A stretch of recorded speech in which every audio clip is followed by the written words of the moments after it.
What's up, everyone? Today's video is going to be kind of like an accumulation of everything that I've been learning the past few weeks. I've been guided to sign up I'm taking a really great intensive Ayurveda course through Life Force Academy. And I'm also doing this awesome, like 4 week or 5 week program called Initiation with Lee Harris and his team, which both so far have been so incredible, just along for the journey. And just a couple weeks ago, before this, I was guided to take a 7-day masterclass with Victor Odo. So it's been really fun. I've been in a season of exploring and deepening my awareness and deepening my knowledge of self, I guess. And the insights that have come through from going down these various routes and taking these courses is quite freaking incredible. And they've been beautiful complements to what I deeply feel like I'm here to bring to the planet at this time. And so, it's interesting. This is one of the reasons why I feel like, no matter what, it's so important to surrender to the process and surrender to where you're guided to things and not be so in your head about things, because when you're focusing too much on money, or you're focusing too much on, do I have enough money in my bank account to do this? It's like every time I did something and I took a program that was pretty expensive, when the numbers on my bank account may suggest to most people, like, you probably shouldn't do this, it has brought exponential benefits to my life. And then eventually, the numbers do catch up. Like, I've never been into a place where, like, I've always had more than enough, right? Yeah. And I guess that just comes along with, being a soul that has taken many incarnations in many different places. You really do surrender, and a deeper part of you knows and acknowledges just the shortness of it and just the brevity of this entire experience, and the importance of not taking it so seriously and not being so worried. And a deeper part of us, I feel like, understands that everything will make its way back around. And yeah, I've been in a beautiful energy, in a beautiful space lately. And part of that, I feel like, is really being drawn the resources and deepening my understanding in terms of, the purpose of this video and the topic of this video, which is, the effects of trauma on the subtle body. And I'm very aware this is one of the, this is just something I'm exploring within this incarnation. So, of course, it's something that I want to bring to my brothers and sisters, you guys, the other beings that I'm walking along this path with, walking alongside this path with. And so, Spirit has been guiding me to, like, I've been noticing and seeing a lot of patterns that have followed me lifelong, right? So take this however it resonates with you. When you are a being that has experienced things in your childhood or things throughout your life that are quite traumatic, sometimes, we when we see kids and how resilient they are, sometimes we're like, oh, thank God that, like, just rolled off that child, right? Because they seem to bounce back so quickly. And the same can be for adults. I've been having this conversation with my cousin quite a bit. Like, this notion of being resilient, it's like sometimes, especially before you have the tools and the necessary framework in order to help these things transmute through your system, it can be like, fuck, I'm tired of being resilient, man. It's exhausting. It's exhausting to, like, have to continue to bounce back up. And while that's normal for kids, or it seems quite normal, or it seems quite easy, it's like there's certain things that can happen to us that really we don't fully recover from, even if on the surface it seems like we have, because a part of our soul has, this is coming at this from the angle of shamanic culture.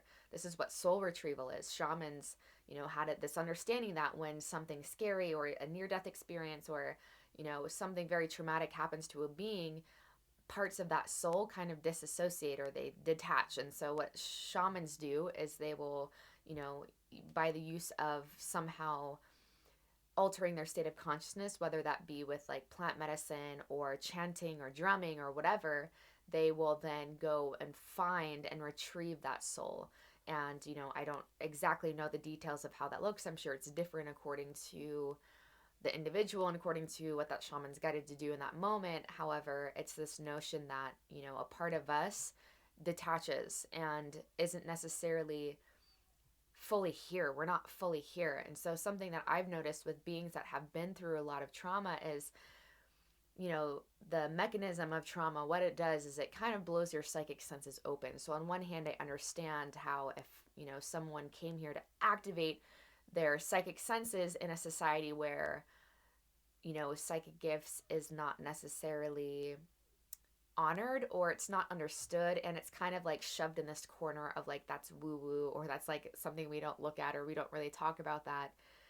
I could see why some beings would have in their soul's blueprint to have experiences when younger in order to blow those psychic senses wide open, right? Because it is a significant component of their life path to be super tuned in and very tuned in a certain way. And I'm just using this as an example to remind us and to remind again my brothers and sisters that we don't always know why we have certain experiences when we're younger.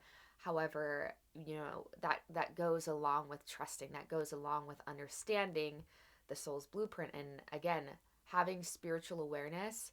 We don't come to spirituality because we want to, well, maybe some of us do at first. We come to it because we want to remove the suffering from our path. No, it's so we can understand the suffering, because again, a deeper part of us understands that, there's like an intuitive pull of like, okay, there's something much more relevant that had happened here. There's something beneath the surface of this event or whatever, this trauma. And I'm not going to take it just for face value. Like I want to explore it, and just in general, when we go through traumatic experiences and those psychic senses are blown open, we're left very sensitive, because when you are in environments where there's been abuse, for example, and someone comes home and or you come back from school and you're really sensing, you have to rely on your extrasensory gifts. So beyond just the five gateways of consciousness that we call these physical senses, right? Just beyond, what we've been trained in our society is normal, right? So we rely, beings that have been through more trauma, they're blown open because, it's like you're waiting to see what is not right in your environment, right? And so on one hand, it's like, yes, you become accustomed to sensing through other ways, through claircognizance, through clairsentience, and even like clairaudience. Some beings come in when they can already hear their guides, and they're seeing different things that aren't necessarily in the room, right? So some beings have these senses activated at a very young age, or they're already active, and or they become even more like hypersensitive and hyperactive because they needed to protect themselves, they needed to survive, right? And so they were really sensing into someone else's world, or they were really needing to sense into their environment to see, is this a safe place for me to show up as I am? Is this a safe place for me to just be?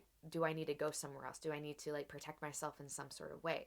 And so on one hand, it's like, yes, that, and it's one of those things where our gifts and our curses seem quite parallel, because you're blown open and you have access, you feel spirit more, you feel connection to source more, but then we don't acknowledge, or we don't always have the tools to understand what that then did to our subtle body. And subtle body, by means of making this more tangible for you guys and having more clear context of what I mean by that, in this case, we are going to break this down and have it parallel to the phrase or the term, the nervous system, right? Because I see these, and the avenue spirit has guided me down. I've been seeing these and learning how these are very quite parallel. One of the reasons why, even if someone hasn't been through a lot of trauma, but someone is just a much more sensitive individual, being like, why are you so sensitive? Or beings that just like feel so much, or that, just grew up with a lot of social anxiety, or feeling very overstimulated, like extrasensory in general. And then again, that can really be its own trauma in this society, because then again, we don't have the context, especially here in the West. We don't have the context of what it means to be ultra sensitive and extrasensory, right? Because it's just so dense. It's just so physically focused over here in the 3D and in the left brain, and what you can analyze and what makes sense, right? And so when you start to get these beings, these very ethereal beings that, just are so open and just so connected to source, and so their auras are huge, right? These beings that can walk into a room and they're affecting this room on a very subtle energetic level and a powerful auric level that is not always something that can be understood cognitively by the other beings in that room, but then they're also receiving all of that information, right? And so that can be traumatic within itself of like, why does it seem so easy for other people to exist in this world? Why does it seem so easy for people to just go out and about and go freaking grocery shopping and seem so normal and calm, right? Again, because spirituality, again, it doesn't mean that it's going to like put a band-aid, or it doesn't necessarily mean like it's going to remove these gifts from us, or take away the experience. The experience can still be there. However, our relationship to that experience shifts, and we don't see it necessarily as a curse because it's put into its proper context of like, oh, I am just a feeler. I am just here to deeply affect the auras of other people. I am an empath. I deeply sense what's going on in other people, and that's a gift because I'm able to truly have compassion when I can feel what they're going through, and it's not cognitive, right?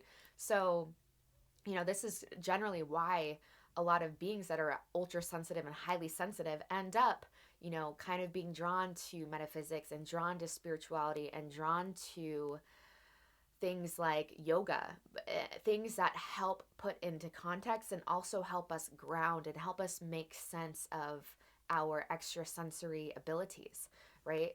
Because what I'm learning through direct experience at this time, the resources I've been drawn to and just the different practices I've been drawn to incorporate in my reality, I'm really, really seeing in a short amount of time how when you use the science, because a lot of these practices like Kundalini yoga, for example, or other forms of yoga, or even breath work, it is a science. It is a science to help heal and calm the nervous system and to balance the hemispheres of the brain and to balance the endocrine system. And this is something that, again, it's like I wish I knew this before, but it's been nice to, we don't necessarily understand what we have or the benefits of something until we have that experience, right? And so going most of my life, trying to ground into my body and, that helping to an extent, obviously helping to purify the subtle channels of the psyche and purify the tissues and the organs of that density and of that fear, right? That can become trapped in your body when you go through traumatic experiences. Yes, exercise on one hand has definitely helped. However, it's really beautiful that I'm seeing the science, and I'm learning, right? I'm taking this intensive Ayurveda course led by this incredible individual that has been, immersed in this his entire life, right? Since he was a teenager.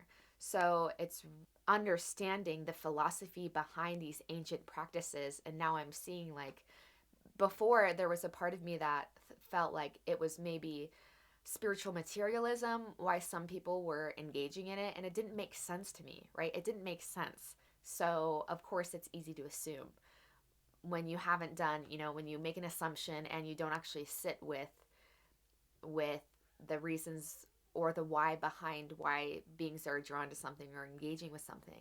And so now I'm starting to do it and I'm like, oh my God, I can totally see how, people might assume that I'm doing something or I'm engaging in something, a practice for superficial reasons or because it's more of a concept. But no, when you start to experience this, especially being someone that, being an individual, if you've experienced trauma and you're really tapped in, man.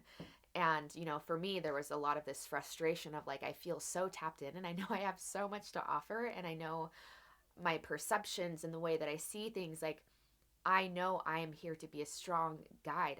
I have strong Mercury throughout my charts, strong Virgo in 10th house, which is all about, public roles or, and roles that are, or in areas of my chart that are very specific to sharing this wisdom and, helping to guide people through altering, like, perspective tweaking and coming closer to truth, right? So on one hand, you can imagine my frustration of having these incredible gifts, but then also having a nervous system that feels so unsafe to share those gifts for whatever reason. And, this is also where it's important to be or it can be helpful to remember, just ancestral karma and what you absorb from your parents. So absorbing a lot of, generational heaviness around speaking the truth, or around feeling safe in general, around feeling just worthy, just even worthy to exist, right? And so being aware of all the components, all of your karmas that you're coming in with also helps. It can also help, again, put in proper context where you are not then also like judging yourself or judging where you're at, so you can really enjoy the journey. So I'm really seeing there's so many things that are clicking into place and really making sense. And especially in terms of this journey of soul retrieval, or this journey of transformation, or of reintegration, or of involution, right, where you're allowing spirit to come through and kind of purify the subtle channels. And so, that's really kind of the angle that I've been guided to come at this from. Is, it's really important if you feel a lot of anxiety, especially in your reality, and especially remembering too, something I'm learning in this Ayurveda course is, just how there's, we're all governed by the same types of energies and the same elements of mind and body. We're all made up of these different components, just to various degrees.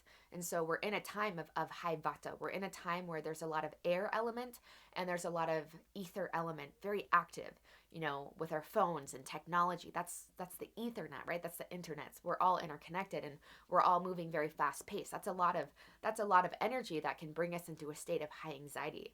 And so if you're already a being that, is really tapped in and is already super ethereal, and very much so feels a lot safer being out of body and connecting astrally, it's really important to have practices to bring that into balance, where you feel safe also on this earth plane, so you can navigate this reality and in a way that you feel easeful, and also where it's a relevant experience for what your blueprint, for what your soul, for what your higher self had in mind for this individuation within this incarnation.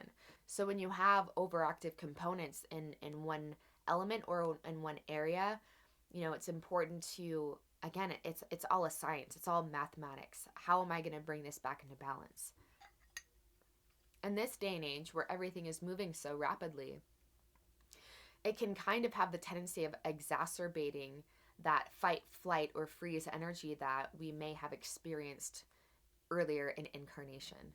And so when we don't give ourselves the space or the time to really investigate what's going on, or even to like explore different practices to help us ground into that, of course we're going to be left off feeling even more disconnected from ourselves, and even more so like there's something wrong with us, right? That was something that I felt a lot like most of my life, is like, god damn, like there was such a frustration, right? There was such a resentment for my own self. It's like, even when I'm doing these kundalini practices, and there's poses and there's kriyas, I should say, that are intended to bring up anger and resentment, to give it its proper release, right? To bring it up to the surface, so then you can bring that harmonious balance back to that, so it can have that healthy container to release it. It's like a lot of the times when I'm letting that resentment come up naturally, the resentment's not even necessarily towards other people, it's towards myself, because I've been so pissed. I've held such a resentment and an anger towards my own self that I couldn't just get over it, right? But again, I didn't have the tools. I didn't understand, right? And understanding the philosophy behind certain things, and especially these Eastern practices, we see them making their way over to the West because, the East is super tapped in terms of the spiritual journey. And in terms of, Ayurveda, just, as an example, there's a reason why it has been one of the most effective healing modalities, and just modalities of living a life that is highly like a life full of vitality. There's a reason for that. It's because it doesn't shove everyone into one container. It acknowledges that we all come in here with different strengths, different assets, and we all come in with different liabilities based off of, which elements are more active within our experience, which I call a blueprint, right? That's a different way. I'm learning the different components that make up our blueprint. Some beings are here to be more fiery and much more intense, and beings that can digest information very quickly, and so they're teaching it. They like to be teachers. But also those same beings that have that active, that sharp, that fiery element, it's also been very important and it's been very healing in a way, but it's also just, again, it brings a different level of being able to set yourself up for success when you also realize if you're that being, that fiery being, and you have all these strengths and these gifts in one area, also understanding, okay, that fire element is also very unstable in nature. And so one of its liabilities is anger and, being having your buttons pushed in just the right way at the wrong time, man. Is going to, can facilitate an explosion and, deep anger or resentment again. And all these are things that, we all have to various degrees, but some people, for example, might have more already, be more ethereal and much more enthusiastic and just lighthearted and uplifting. They have a lot of air and ether, right? And so, you know, they are really positive beings to be around. However, when that becomes imbalanced or stress is incorporated or introduced into that experience, then they can also be extremely anxious and agitated and irritable, right? So this is again where what I love about what I'm learning about, through the East is they don't put everyone in one box. And if you're not checking all these marks, you're shoved into just one box like we do over here in the West, which honestly, it pisses me off how that we do this so much, and especially as a parent, that's its own thing, different story for a different day. But over here in the West, it's like we're looking at things on the level of a surface and trying to, the second a child pops out, trying to figure out what's wrong with it, right? Versus over in the East, it's like, no, they see and recognize this being has its own blueprint. They have their own expression, they have their own gifts, they have their own things they're working with, and so they're treated as such. They're treated as an individual, and they're not diagnosed at one point in their life and then they have this label their entire lives, right? They understand that they have a specific constitution that we come in with. So, like your Prakriti, that's a specific constitution that is with you your entire life, like the blueprint. But they treat the Vikriti, which is how the state of harmony or imbalance that you're currently in that moment. So it's not like you get a label put on you and then you're treated like that for the rest of your life. It's like, no, there's some imbalances right now that could, in this moment seem one way, and then, next week, your imbalance or whatever your state of harmony or disharmony in that moment could look completely different, completely opposite, right? So that's what I love about these practices in the East and things like, that have been around so long and that really do treat the root of things and not just like this superficial, thing to ease the mind for a little bit. So one thing that I've been experiencing real time in terms of how to heal the nervous system is engaging in practices that allow you to do that, that allow you to come back into balance and that essentially allow you to feel safe again, right? To feel safe to show up as you are, because what we're learning is that when beings don't feel safe, when beings don't feel like they have a strong foundation, it's a lot less likely that you are going to make decisions that are in alignment with your blueprint in the first place. And so if you want to remove the woo woo behind it, it's like, if you are sowing seeds out of fear, right, it's very likely that your harvest is going to be that which is exacerbating that fear. When you're sowing seeds out of calm and sowing seeds out of love and understanding that this is a temporary lifetime and understanding you can't do anything wrong, right? That's what you're going to harvest. You're going to harvest more grace for yourself. You're going to harvest more opportunities to extend that grace to other people. So, everything aside, taking the spirituality out of it, it just makes sense, right? It just makes sense to be calm. It just makes sense to engage in your reality in a way that you are level headed and that you're not acting out of these imbalances or acting from these imbalances of fear, agitation, anger, right? To which we all have to varying degrees. Again, depending on our prakriti, depending on our constitution, depending on our blueprint and the foundation that was laid. And you can even have beings that come in with a certain type of constitution, but then again, they were exposed to a lot of trauma. And so, a different element becomes extremely active to the point to where they can't even really tap into the gifts that they came in with because they have this extreme imbalance, this imprint that was left from a young age, right? And this program with Lee Harris that I'm doing right now, he mentioned it was during a channeling. He was channeling, his guides were coming through, and he mentioned that for example, that when someone gets under your skin, they didn't necessarily like get under your skin as if they could get under it. It's like something was already under your skin and they just reminded you of that like compressive state. I feel like my camera's a little crooked. Oh well. They just like that individual, whatever they did, whatever they said, kind of like poked a tender part of you that was already there. And so, you know, this is where I really am learning that however you are guided, because I don't think that any of this should be dogmatic. That completely just like takes the zest out of life. And what I'm learning is that just the more I understand myself and the more I understand what I've been through and my relationship to it, the more I do shadow work, the more that I really investigate, the energy that I'm existing in now and not necessarily attaching it to the stories.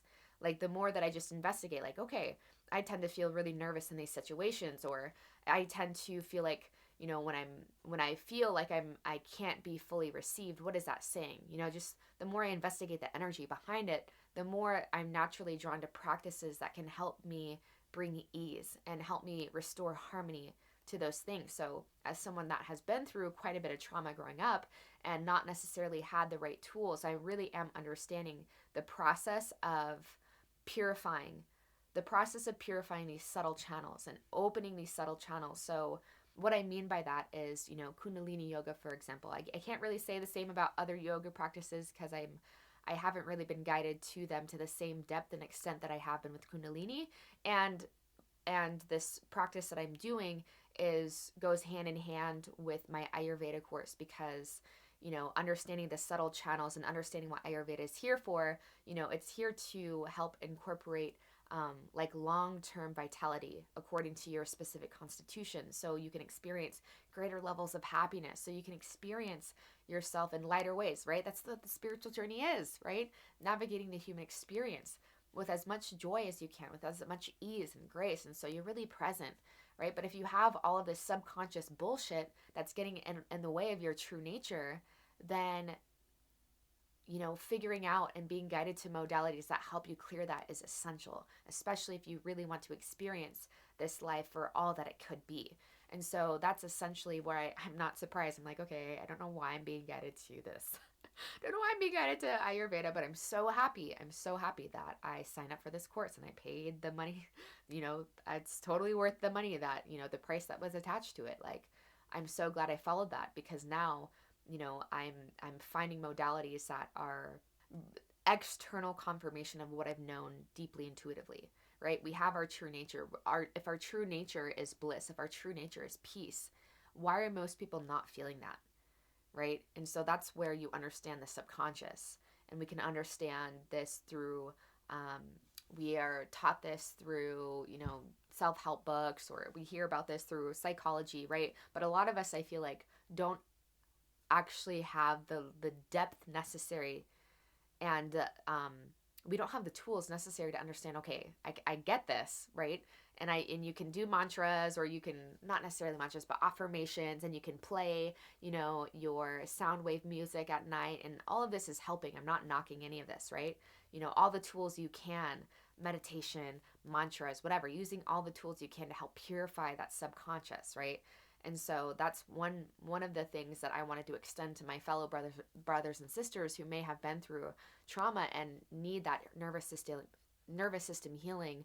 Again, is engaging in practices on a consistent basis that will help you alleviate that subconscious kind of impurity, right? And so essentially what the Kundalini yoga is to allow, or even breath work does this too, is to allow you to penetrate those deep levels of the subconscious.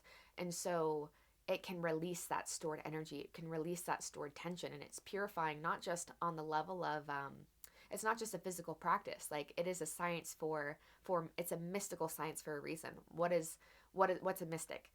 Mystics are beings that are really, really, again, in tune with the subtle realities, the subtle realms that make up this more dense physical reality, right? And so again, it's no surprise why we have a lot of highly sensitive beings drawn to this type of stuff, because we feel it instantaneously. We feel things like the Kundalini and the breath work. We get it. Like we can feel like, oh my gosh, I don't know what just happened, but I feel so much more calm because you just penetrated layers of that subconscious debris, right? And at least with Kundalini, the intention and just the mantras and the postures is intended to allow that energy, the Shakti, the Kundalini, to rise into higher planes of the psyche.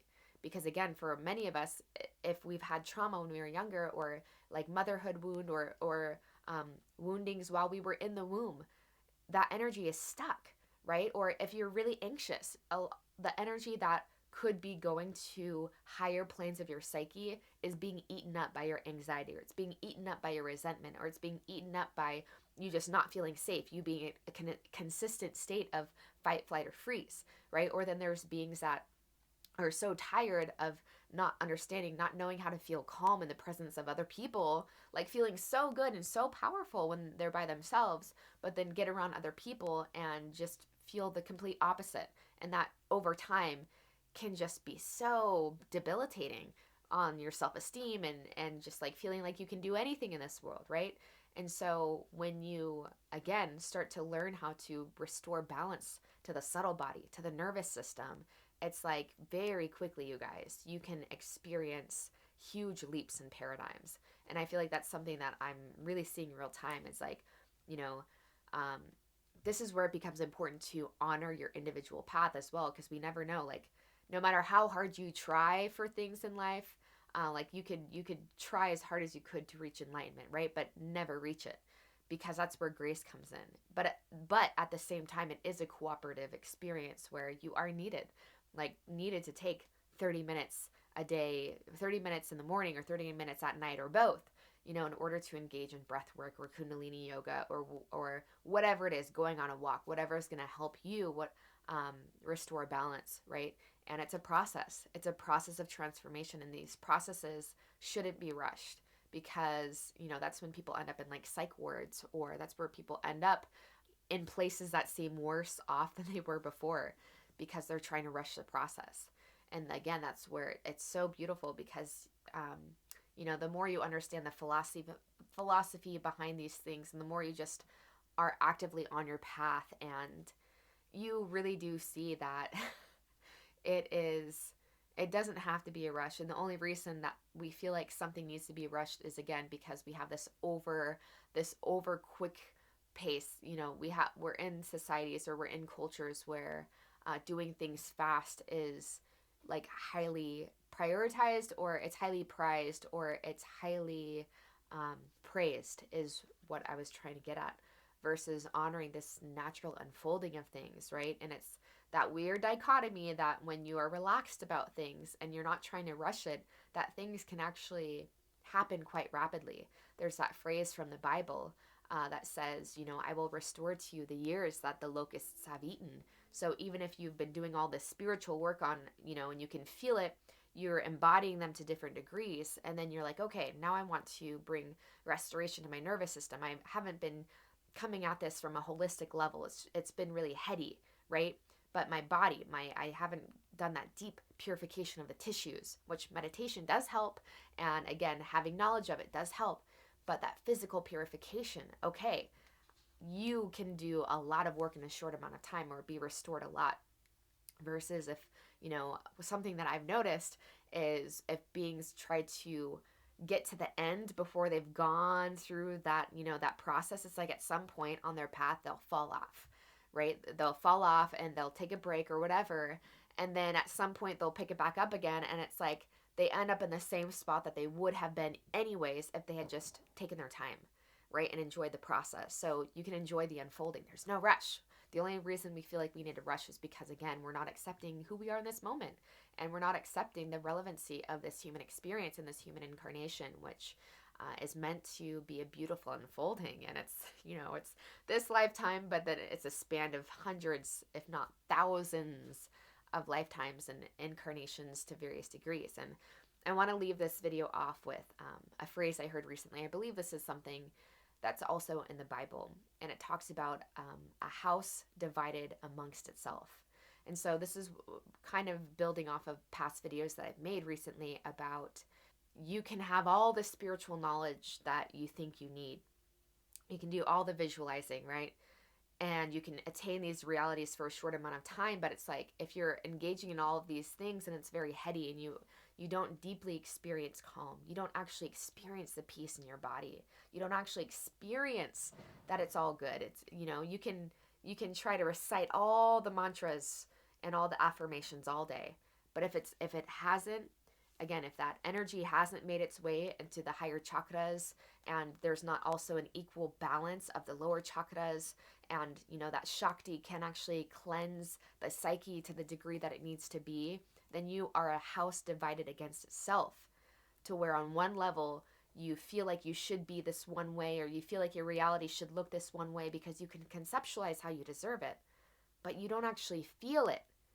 That's your subconscious, right? That is the narratives, the subconscious narratives. And so these practices and these tools and these sciences and like meditation and all these tools we have, they are there to help us gain the necessary space. So we're not so close up to the patterns. We're less identified with the patterns.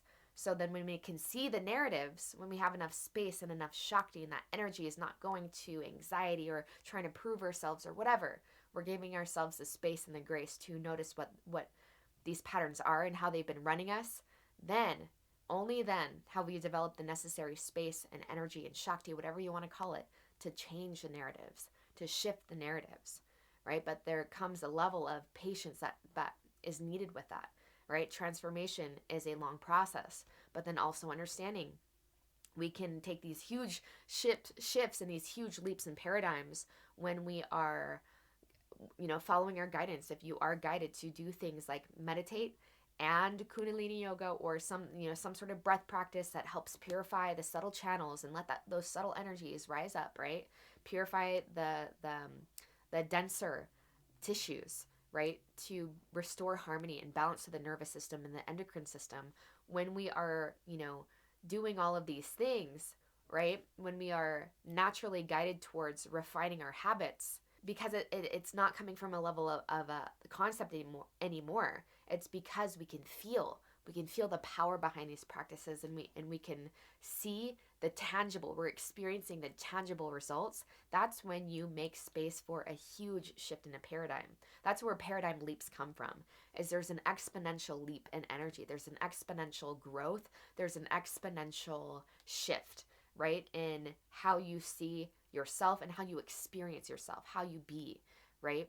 And so, once you understand trauma and understanding what that does to the nervous system, to the subtle body, then you're like, okay, then you now understand that those narratives, you've probably adopted them on a subconscious level. And so no matter how much no matter how tapped in you are, you will still remain a house divided amongst yourself until you also start to incorporate those practices that will help restore harmony and that will help restore balance, right? And so allowing God, involution, to come through you, work through you, pour through you, giving enough space from your thoughts, engaging in practices that, you're not attaching to your thoughts. So you can, like, I see it as, thoughts can create all this muddiness. And so spirit is trying to come through, but it can't, because you're attaching that muddiness. You're attaching to that identity. But when you're engaging in practices, again, like kundalini yoga, or even just working out and then meditating after, you'll notice a spaciousness, and it's that spaciousness that allows spirit to come through and kind of do that deep cleansing of the subconscious. And so before you know it, you can very rapidly start to, feel like you start to feel these principles. I don't even know how to describe it. Like, on a cellular level, you just know it's all good. It's amazing. And you start to notice a deeper sense of peace, and how you hold yourself changes. And when you start to, again, coming back to wrapping back up to that point of, feeling so much power in individuals that feel so much power and confidence when they're by themselves, and then having gone through experiences that make you feel not safe, and it's not safe to show up. It's not, I need to dim my light so I can fit in so people won't attack me, right? When you start to cleanse those misperceptions and cleanse that subconscious, it's like, and then you can start to see that power no matter who you're around. It's one of the reasons why One of my biggest like wishes for the past 5 years, it's like I want to be in a room with like Tony Robbins and like Oprah Winfrey and know I belong there. And it's not even for a level of the ego. It's just that I know how much I have to give, and to feel that, to deeply feel that, but then also to have this weird and this energy within your system that tells an opposite story, is a house divided amongst itself, right? And so when you start you to feel that in all areas, and not just when you're by yourself or around certain people, it's like when you really start to embody that, it's like you, man, words can't even to describe how just how good it feels. How good it feels to, it's like you've been chipping away, right? Like doing the chipping, and then to again have the shifts in awareness, or have the resources come to you to where you've done enough chipping to where like huge blocks just fall away, right? It's quite beautiful. There's it takes you into a deeper level of surrendering and just really seeing life has got your back, man. Life has so got your back. And it really is about following your nudges and following where you're led, because this is just how it looks in my incarnation. So your level of restoration and nervous system healing, or whatever it is, again, is going to be very unique to your constitution, or how I say it, your soul's blueprint, right? So that feels pretty good. I knew this was going to be a longer video. Wow, this is the longest video on my channel yet. So that feels like a good place to leave off.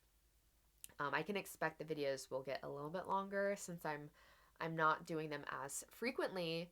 However, I feel like when I am guided to sit down, it will be much more in depth, and I'll be able to tackle things, um, yeah, from a level of depth and specificality that is required, or that I'm guided to. So if you guys have any questions, or let me know what you got from this video, if anything. And if you did get something, if you did resonate with this message, please give this video a thumbs up so we can circulate the good word. And yeah, if you haven't subscribed already and you've been here before, please consider subscribing. And I'll see you guys soon.